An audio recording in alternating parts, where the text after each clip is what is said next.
Si usted tendría que explicar el coro de este cántico con sus manos, ¿cómo lo haría? Que todos recibamos el amor de la verdad. ¿Cómo sería eso? Sin cantar, solo con las manos. A ver, ahí va de nuevo. Que todos recibamos el amor de la verdad. Andando en ella, no solo doctrina, más la realidad.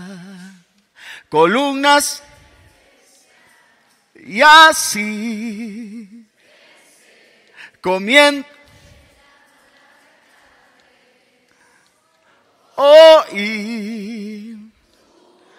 Será mi... Más o menos, ¿verdad? Otra oportunidad. ¿Están listos?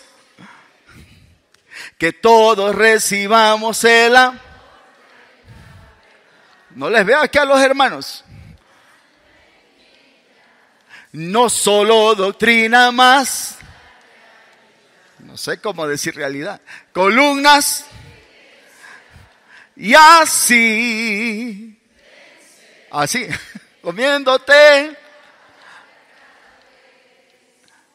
Oír tu voz.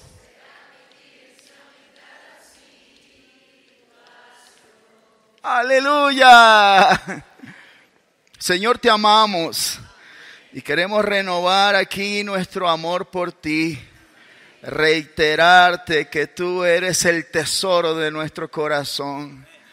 Gracias por dejarnos un libro tan precioso, donde podemos encontrarnos contigo, donde podemos tocarte a ti, inhalarte a ti. Señor, que amemos la verdad. Aún en este mensaje, danos las palabras que puedan concluir lo que nos has estado hablando. Palabras que hagan que nuestro corazón te dé una respuesta en amor. Que haya una firme determinación en nuestro interior por andar en la senda de la verdad. Por amar la verdad. Por comprar la verdad. Señor, te amamos a ti. Y amamos tu palabra.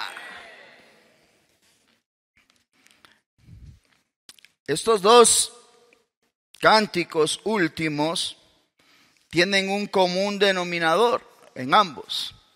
Uno es el amor de la verdad y otro es columnas. Estas dos cosas están íntimamente ligadas. Si amamos la verdad, llegaremos a ser columnas. Creo que el primer cántico decía al último, columnas de la realidad. Siendo alumbrados nos harás columnas de la realidad. Y aquí dice, no solo doctrina, más la realidad. Columnas en la iglesia. En estas 4 dispensaciones que el hermano Mauricio nos habló, en todas ellas había columnas. En la era de los patriarcas, en Génesis 28, 18. Alguien rápidamente nos encuentra por favor. Y se pone de pie y luego nos lee. Luego en el tiempo de la ley, en Primera de Reyes 7:15. Otro que nos encuentre Luego en la era de la iglesia, Gálatas 2, versículo 9. Finalmente, en la Nueva Jerusalén, Apocalipsis 3, versículo 12. ¿Qué tal? Una hermana, un hermano, una hermana y un hermano. ¿Lo tiene alguna hermana? Empecemos aquí. Adelante.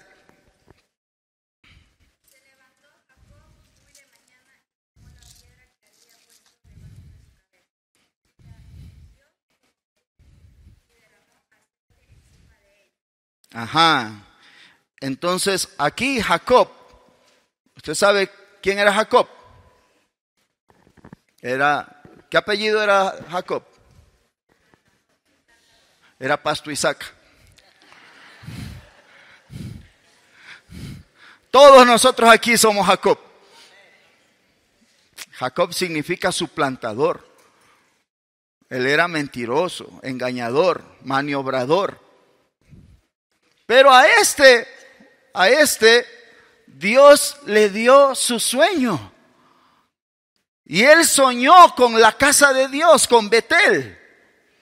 Y después de dormir y al despertar, la piedra que él había puesto de almohada, la erigió.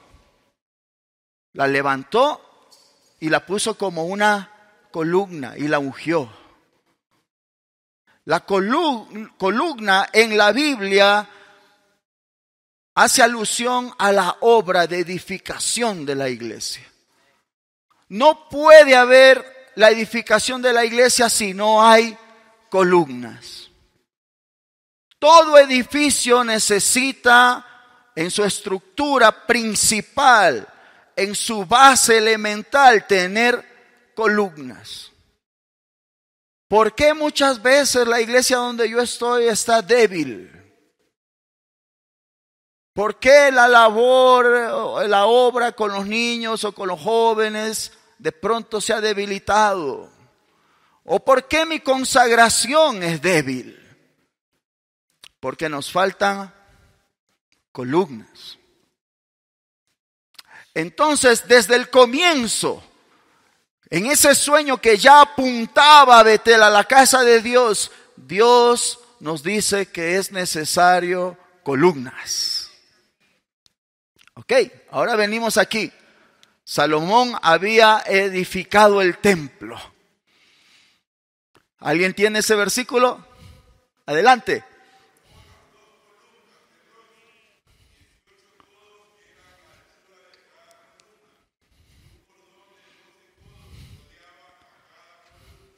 Entonces, aquí en el templo que Salomón edificó, a la entrada del templo, se erigieron, se construyeron 2 columnas. Ahora ya no era una, aquí era una. Acá ahora son 2. Mostrando que hay testimonio, que debe haber un testimonio en el edificio de Dios. Ok. Esas columnas, una se llamaba Jaquín y otra se llamaba Boz. Él establecerá, significa, y en él hay fuerza. Así que eso quiere decir que el edificio de Dios va porque va. Él establecerá, y en él hay fuerza. Imagínese, usted va entrando al templo y lo primero que usted ve ahí, 2 columnas. Yo espero, queridos hermanos, que después de aquí, todos aquí nos consagremos para que el Señor nos haga columnas en su casa. Y en el Nuevo Testamento, Gálatas 2:9, una hermana.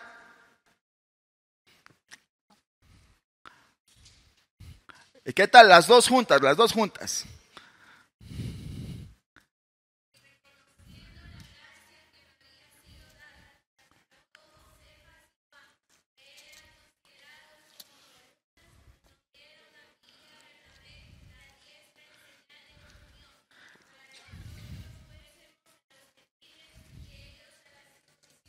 Amén.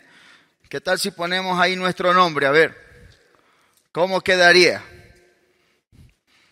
Y reconociendo la gracia que me ha sido dada.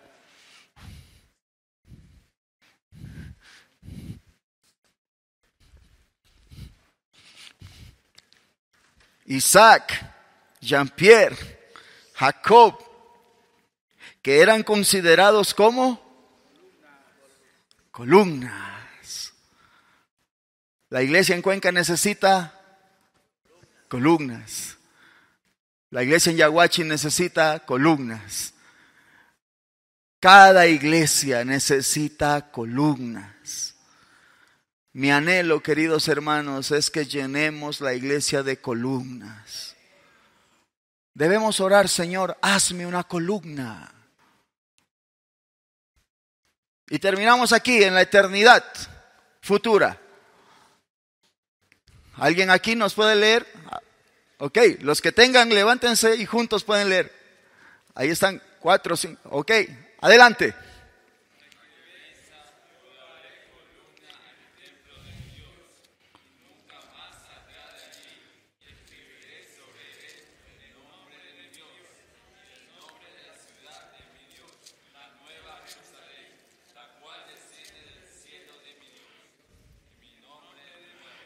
Amén. Al que venza, ¿cuál va a ser el premio para el que venza? A ver, les pregunto aquí, ¿cuántos quieren vencer? ¿Qué va a pasar con los vencedores? Serán columnas. Me gusta esta frasecita, le haré. O sea que nadie aquí puede llegar a ser porque se proponga ser. Dios está haciendo esa obra en nosotros. Y también esa frase, le haré, significa que aunque no somos hoy, el Señor nos puede hacer. Tal vez usted esté preocupado ahí, pero yo no soy columna. Pero ore, Señor, hazme una columna. Señor, haz de mí una columna en tu casa. Y mire la característica de una columna. Dice, nunca más saldrá de allí. Entonces si yo le digo, hermano Lizardo, tráigame esa columna por favor para acá. No puede salir esa columna de ahí.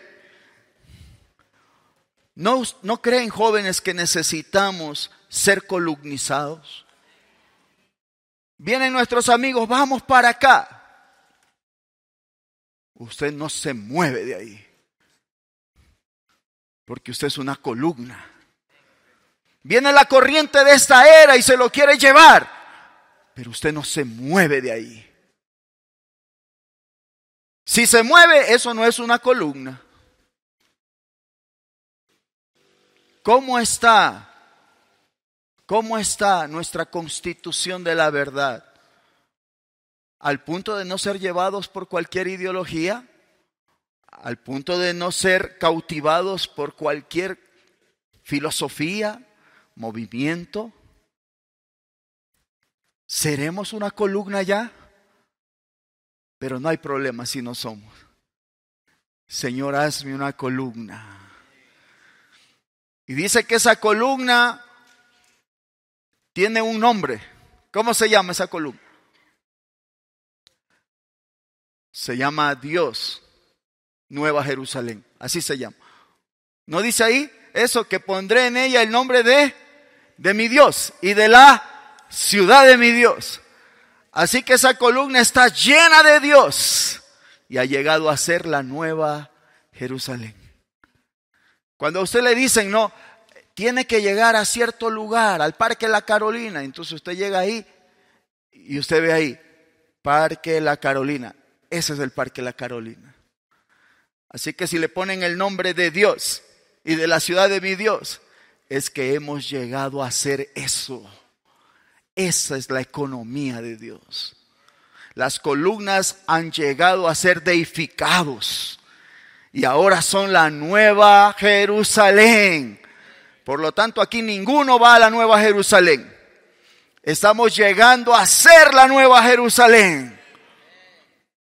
Ok, entonces, ¿cómo llegamos a ser columnas? Vamos a ver este versículo. Primera de Timoteo 3:15.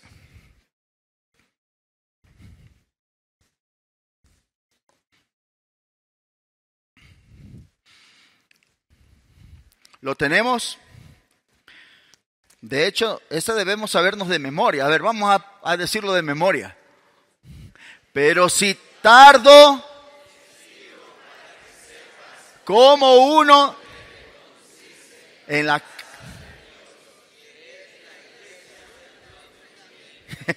A ver. Espérense un ratito, parece que tenemos que devolver los premios. De nuevo, aquí hay una confusión, que es la iglesia del Dios viviente. Ok, vamos de nuevo. Pero escribo cómo uno debe conducir en la casa de Dios, que es la del Dios, columna. ¿No les parece una maravillosa descripción de lo que es la iglesia? La iglesia es la casa del Dios viviente. Y si Él es viviente, los que habitamos en ella, los constituyentes de esa casa, también debemos ser vivientes. Su casa a mí me dice mucho de quién habita esa casa. Si los nuevos vienen aquí y ven que todos estamos vivientes, esa es la casa del Dios viviente. Oro por ninguna reunión en sequedad. Oro por muchas reuniones que expresan al Dios viviente. Pero no solo eso, también la iglesia es columna y fundamento. ¿De qué? Así que la iglesia no solo debe llegar a ser la casa del Dios viviente. ¿En la iglesia hay vida o no hay vida? Sí. Pero la vida debe ser sólida, al grado que se convierta en una columna.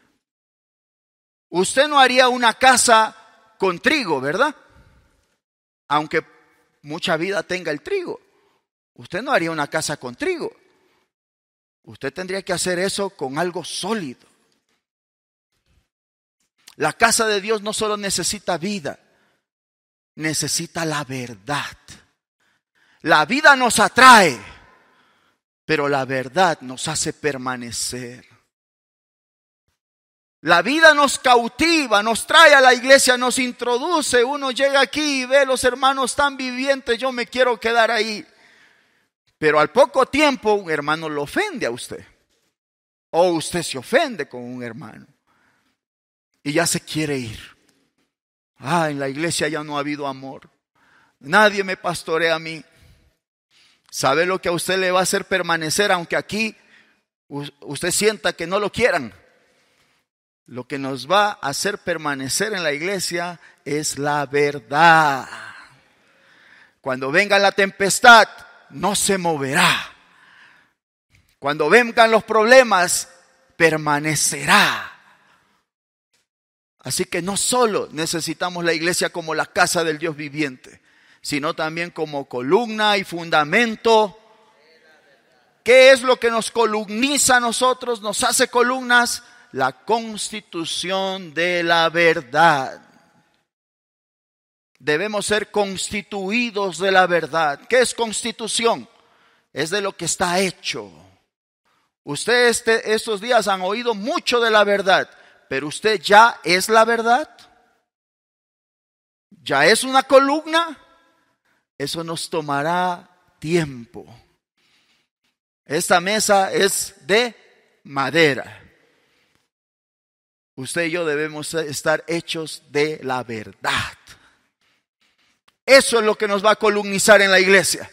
Entonces, cuando vengan sus amigos, sus profesores, que no piensan de acuerdo a la palabra de Dios, y le digan algo a usted está columnizado por la verdad. ¿Lo ve? Así que yo espero, queridos jóvenes, en este último mensaje usted tome la firme determinación, la decisión determinada de que vamos a ser constituidos de la verdad. Yo quiero ser una columna, Señor, en tu casa. Ok, por medio de la verdad. Debemos tener una experiencia con la verdad. Esta verdad no es algo aparte de Dios. Vamos a ver esto rápidamente. En Juan 1:1 ahí se nos dice, en el principio era el logos, la palabra de Dios. Y la palabra estaba con Dios. Y la palabra era Dios. Bueno, no me pregunte cómo es que estaba con, así, y luego era. Eso solo pasa en la esfera divina y mística. Pero la palabra es Dios. Y cuando el Señor vino la primera vez, el versículo 14, Juan 1:14 dice que y la palabra se hizo carne. O sea que el Hijo encarnado, Cristo como la corporificación del Dios triuno, era el logos de Dios caminando en esta tierra. Porque Jesús en la carne anduvo entre nosotros, el Dios que era invisible, inaccesible, podía ser explicado, definido y expresado. Cristo como el logos de Dios es la explicación, la definición y la expresión de Dios. Si alguien no habla, usted no lo conoce. Dios por 4000 años hizo esto. Pero cuando Cristo se encarnó, comenzó a hablar. Hebreos 1:2 dice que Él en esos postreros días nos ha hablado en el Hijo. De hecho, en el original, allí no dice en el Hijo, sino en Hijo. Por ejemplo, usted habla en español. Dios, el lenguaje de Dios es Cristo. Él es la palabra de Dios. Y Dios en toda la historia de la Biblia, Él no actúa por su poder. Él actúa por su palabra. ¿Cómo Dios hizo la vieja creación? Dijo, sea la luz. Y fue la luz. Así que porque Él dijo, todas las cosas vinieron a existir. Y hoy la iglesia, la nueva creación, también fue creada, producida y está siendo edificada por la palabra de Dios. Entonces la primera vez que vino el Señor Jesús, Él vino como la palabra de Dios. Y la segunda vez que Él va a venir ¿para qué? Diga, para casarse conmigo. Diga. Nos vamos a casar con Él. Ok, le voy a mostrar cuál es el nombre de su esposo. ¿Cuál será? 19:13, Apocalipsis 19:13. En su segunda venida, que Él va a venir a casarse con nosotros. De hecho, el versículo del 7 al 9, ahí ya está la boda. Gocémonos y alegrémonos porque han llegado las bodas. Ya están las bodas ahí. Pero desde el versículo 11 al 13, Él viene a la batalla, a Armagedón. ¿Qué viene después de una boda? La luna de miel. Ok. Ya nos casamos aquí en el 7 con Él. En el versículo 7 y 8 ya nos casamos con Él. Estamos con el vestido de lino. El vestido ahí de novia. Y entonces el Señor se la lleva de luna de miel. ¿A dónde? A la batalla de Armagedón. Maravilloso. A terminar de una vez por todas con ese bandido. El enemigo de la economía de Dios. El anticristo y todos sus ejércitos. Ese hombre inicuo. Entonces aquí estamos nosotros, versículo 13. Y está vestido de una ropa teñida en sangre. Y su nombre es 14. Y los ejércitos de los cielos vestidos ¿de qué? De lino finísimo, blanco y limpio, le seguían en caballos blancos. Esos somos nosotros. Recién casaditos, con nuestro vestido nupcial, con ese mismo a la batalla. Pero ¿cómo se llama nuestro esposo, nuestro marido? Otra vez, ¿cómo se llama? ¿Con quién se va a casar usted? Con la palabra de Dios. Y hay un principio espiritual en la palabra de Dios, que todo lo que ha de ser mío en el futuro tiene que ser mi experiencia hoy. Así que si yo me voy a casar con la palabra de Dios, ¿cuándo yo me tengo que casar con la palabra de Dios? Hoy. Yo quiero que usted salga aquí casado con la palabra de Dios. Nunca más tenga una relación fría con este libro. Que recibamos el amor de la verdad. Así que la primera vez que Él vino como la palabra de Dios, para efectuar la redención, para producir la iglesia. En esta era Él la está edificando, y cuando Él regrese a casarse con nosotros, Él vendrá como la palabra de Dios. Esta es la clave, queridos hermanos, para prepararnos para la venida del Señor. ¿Quiere prepararse para la venida del Señor? ¿O está contento aquí? ¿Quiere seguir viviendo aquí? Yo quiero que el Señor venga. Yo quiero casarme con el Señor. ¿Cómo nos preparamos para el regreso del Señor? Ok, Efesios capítulo 5, versículos del 25 al 27.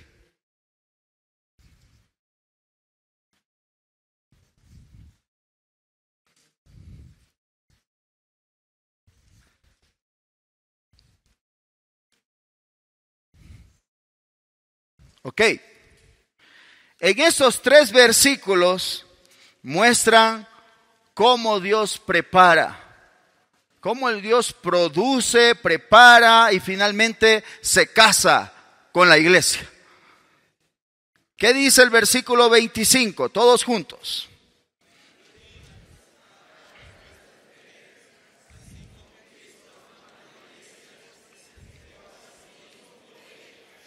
Amén. Entonces, maridos, amad a vuestras mujeres, así como Cristo.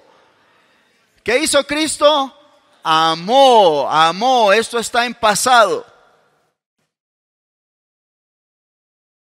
¿Qué pasó en el pasado? Él amó. ¿Pero qué más? Se entregó.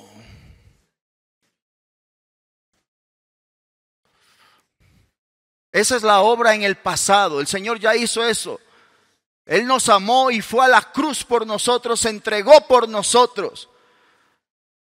Por medio de su muerte redentora, la iglesia vino a existencia. La iglesia fue producida por la muerte redentora de Cristo. Así que aquí tenemos a Cristo redentor. A Cristo en la carne que efectuó la redención en el pasado. ¿Cuántos aquí han sido redimidos ya? Amén. ¿Cuántos estamos en la iglesia? Amén. Ok. ¿Qué hay en el 27? Leamos juntos. A fin de presentársela a sí mismo una iglesia.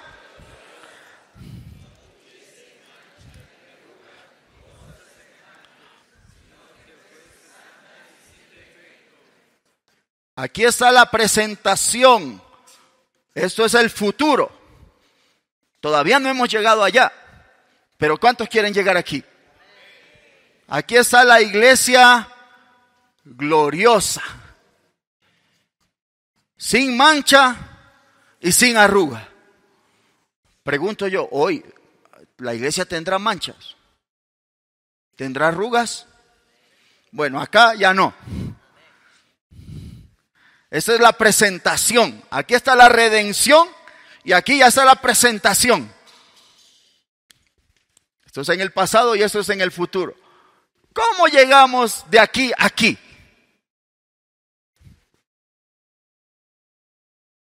debemos pasar por el 26. Este es nuestro presente. Así nos preparamos para la presentación. Leamos juntos el 26. Para santificarla.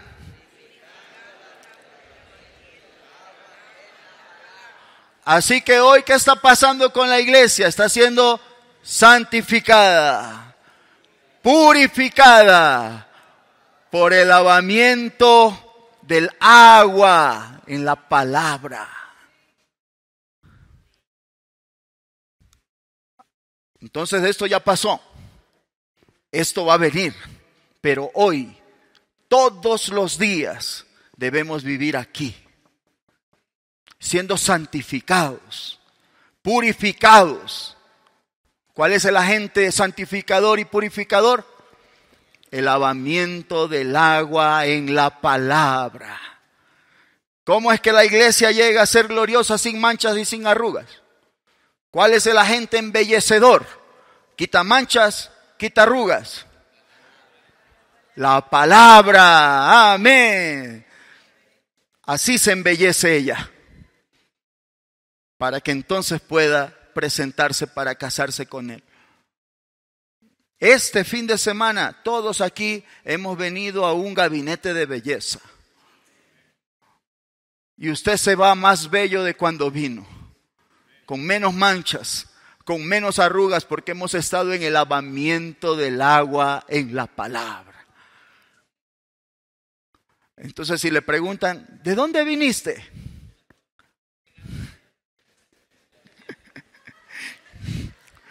Me fui a embellecer un fin de semana en la palabra de Dios.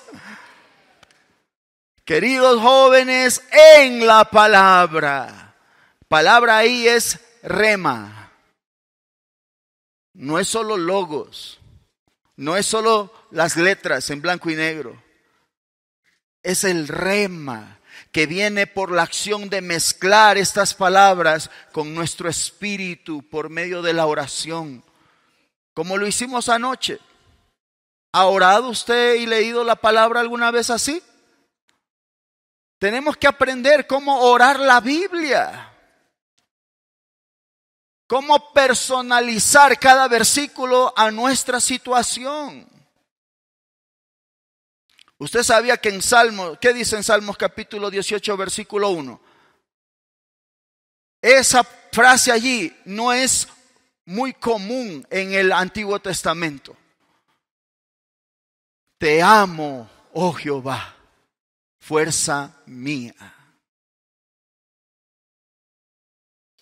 Solo esa frase podemos orar. Usted va a comprar, te amo. Te amo, Jehová. Te amo, Jehová.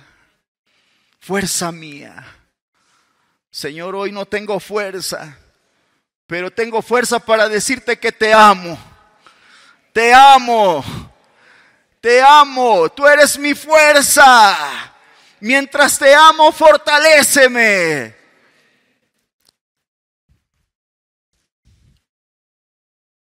Toda la Biblia podemos convertirla en rema. ¿Cómo se convierte el logos en rema? Por medio de orar, leer. Eso es una práctica que tenemos que avanzar todos. ¿Qué les parece? Entonces, así nos preparamos para la venida del Señor. Un último versículo está en Cantares 8, versículo 7. Lo hemos estado cantando.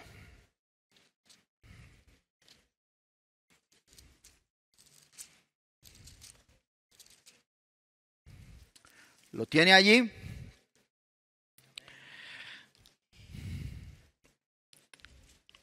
Ok.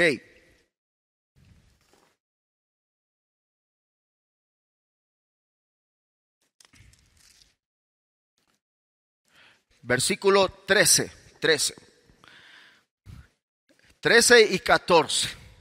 Dice aquí, oh tú que habitas en los huertos, mis compañeros están pendientes de tu libro. ¿No? ¿De qué? ¿Usted sabía que aquí este libro habla?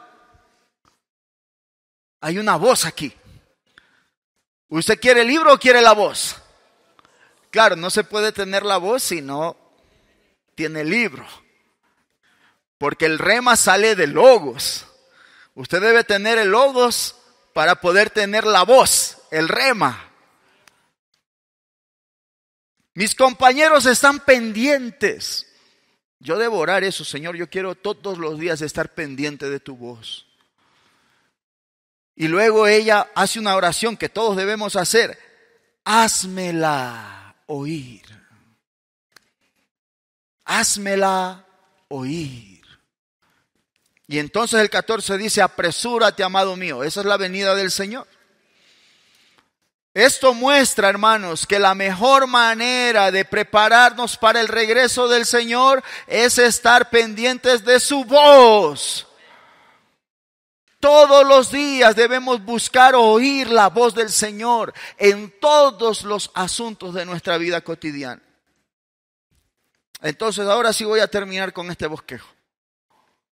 Rápidamente, bosquejo 13.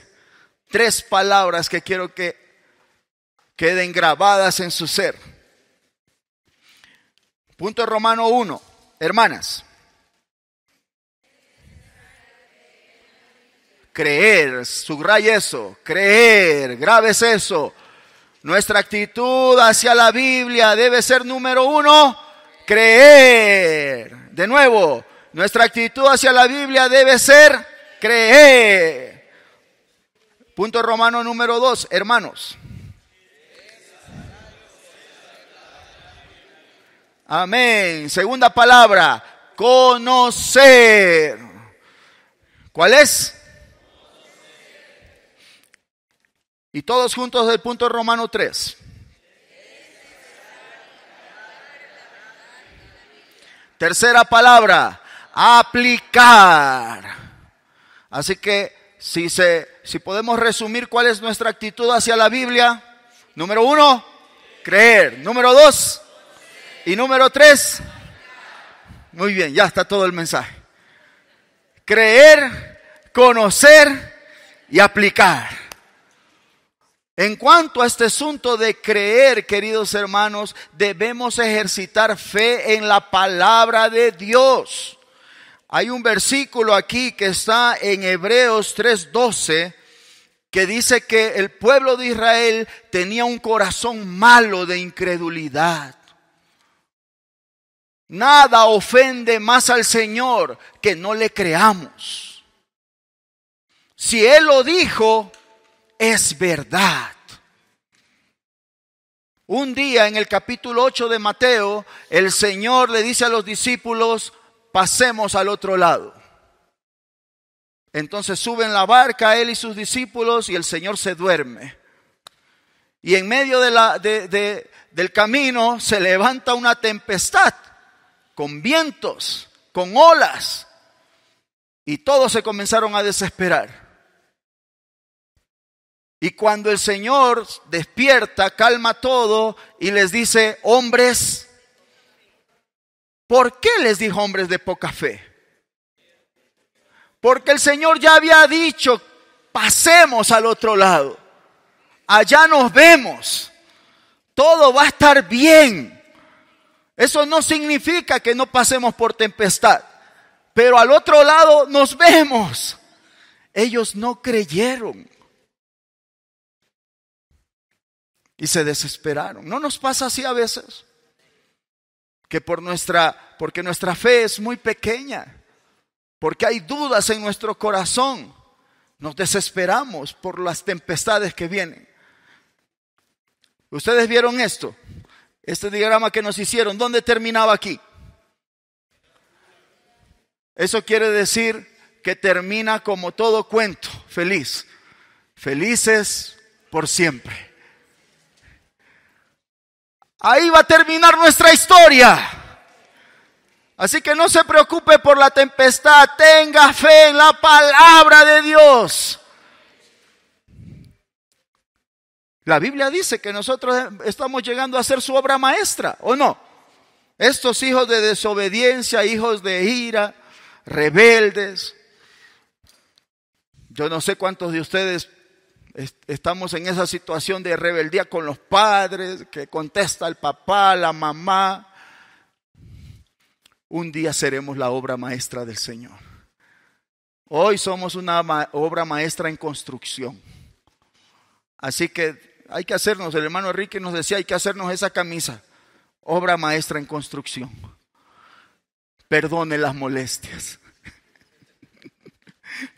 Todavía no somos una obra maestra hecha, ya edificada, pero llegaremos.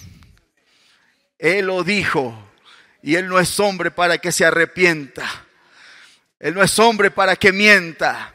Debemos ejercitar fe en la palabra. Y la fe tiene dos fuentes, sus ojos y nuestro espíritu. Entonces cuando la palabra viene, cuando nosotros vemos al Señor, dice, puesto los ojos en Jesús, el autor y perfeccionador de nuestra. Cuanto más le miramos, más fe le infunde en nosotros. Y nuestro espíritu, 2 de Corintios 4:13, es un espíritu de fe. Así que cuanto más tocamos nuestro espíritu, más fe se infunde en nosotros. Y entonces podemos oír con fe. Y lo segundo es conocer la verdad. Conocer la verdad. Joven, ya hablamos de esto, de proveerle al Señor una mente entrenada para conocer la verdad. Usted debe saber cuántos libros hay en la Biblia. Ayer le pregunté a algunos jóvenes, le pregunté, ¿la Biblia es un libro que habla de Dios? ¿Sí o no? ¿Sí o no? Es un libro que la función principal es que conozcamos a Dios, ¿sí o no? ¿Por qué en la Biblia hay un libro que no se menciona a Dios? En ninguna parte.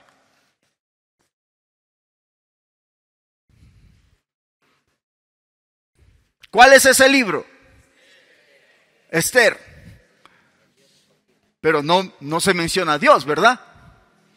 Dios está. Pero si usted lee esa historia, usted sabe que Dios está ahí.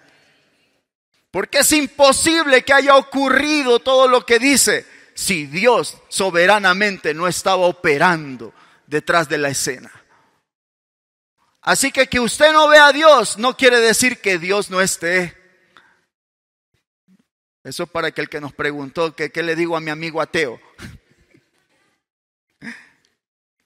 De hecho, mientras menos vemos a Dios, más Dios está activo. ¿Su sangre está o no está en su cuerpo? ¿Está circulando? ¿Está corriendo? ¿Pero usted la ve? No, entonces no existe. ¿O sí existe? Pero cuando usted ve su sangre, algo anormal está ahí. Es mejor que no la vea. Ahí está funcionando bien. Dios está operando detrás de cada asunto y cosa en nuestro entorno. Entonces debemos darnos a conocer la verdad de esta manera. A entrar en la palabra de Dios. Algunos todavía yo escucho que dicen, sí, los 3 reyes magos. ¿Dónde dice eso en la Biblia? Miren cómo han creído algunos aquí. O algunos no dice eso la Biblia. ¿Cuántos frutos del Espíritu son?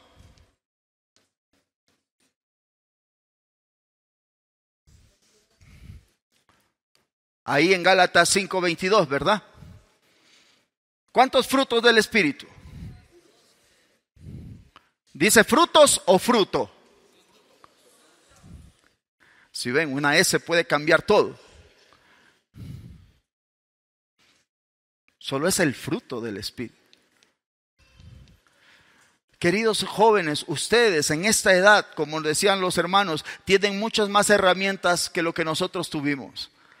Cuando lleguen a esta edad, deben haber avanzado más de lo que nosotros hemos avanzado. Tenga hambre por la verdad. Conozca la verdad. Y finalmente ese conocimiento no es para que usted se siente y juzgue a los hermanos, ¿verdad? Hay algunos que leen, ya saben 4 versículos y comienzan, ay, aquí la iglesia no hace eso. Leyó algunos libros, los grupos vitales, aquí no hay grupos vitales, hermano. No es para eso. Conocer es para aplicarlo a mí y a mi vida de iglesia. Conocer la verdad es para aprender a ministrar a Cristo a los santos, aplicándolo en mi vida cristiana. Si la Biblia dice que todos pueden profetizar, eso debo aplicarlo. Entonces a cada reunión que yo vaya, yo sé que debo edificar la iglesia por medio de mi profetizar. Me preparo, hago mi porción. Y yo sé que cuando llegué a la reunión no tengo otra opción, porque no solo tengo la capacidad para profetizar, sino también tengo la obligación de profetizar. Debemos, hermanos, ser nutridos con la verdad para poder edificar la iglesia. Y lo último que quiero decir es, queridos santos, consagre su boca para proclamar la palabra de Dios. Porque de esa boca pueden salir palabras de vida o palabras de muerte. Si usted está vacío de la verdad, ¿qué va a salir de su boca? Va a salir el partido de este equipo con este equipo, va a salir alguna crítica, alguna murmuración. Todo estaba lindo en la escuela de la verdad, menos... ¿Quieren que les cuente la última historia? Habían 2 vecinas que se podían ver, estaban bien cerquita porque tenían ventanas de su casa a otra casa. Entonces la vecina de acá miraba a su vecina, lo que cosía, lo que hacía, sus quehaceres. Pasaban los días y de pronto ya no la veía muy claramente. Pasaban más días y se volvía más opaco. Así que esta vecina dice, la vecina no ha limpiado las ventanas, ya no puedo ver qué es lo que hace.